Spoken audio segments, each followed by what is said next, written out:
Et si la Terre n'était plus vraiment entre nos mains? Et si une force invisible contrôlait déjà nos vies, sans qu'on s'en rende compte? Tu penses que c'est de la science-fiction? Regarde la nature de plus près. Il existe un champignon, un parasite qui entre dans le corps d'une fourmi, remonte jusqu'à son cerveau et la contrôle totalement. La fourmi grimpe, s'accroche à une branche, puis meurt. Le champignon utilise son cadavre comme une scène, un théâtre, pour se reproduire. Où prend ce parasite, Toxoplasma gondii? Il infecte les rats et modifie leur comportement. Au lieu de fuir les chats, ils sont attirés par leur odeur. Résultat, ils se font manger. Le parasite complète ainsi son cycle dans l'intestin du prédateur. Et si ce genre de manipulation existait aussi chez nous, chez les humains? Dans ton ventre vivent des milliards de bactéries.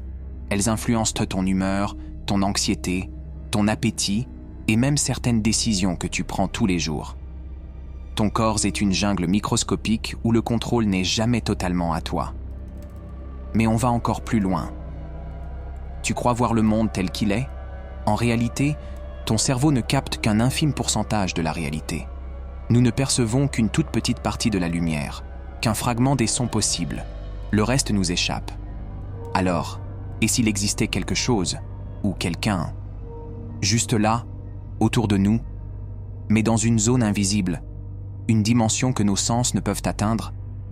La science nous dit que 85% de la matière dans l'univers est invisible. On l'appelle la matière noire. Elle est partout, influence tout.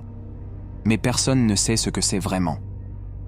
Et si cette matière noire abritait une forme de conscience? Quelque chose de non humain, non biologique.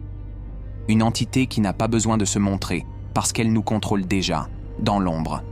Et si notre monde, notre réalité, était orchestré, nos émotions, nos conflits, nos décisions, tout guidé depuis l'invisible? Peut-être que nous ne posons pas ces questions parce que cette force ne veut pas qu'on les pose. Et peut-être que si tu regardes cette vidéo, c'est que tu commences à voir ce que les autres refusent de regarder. Alors, si tu veux qu'on continue à creuser ensemble, si tu veux que je pousse encore plus loin ces théories, abonne-toi, laisse un commentaire avec ton avis. Et si tu veux vraiment soutenir ce travail, le lien est dans la description.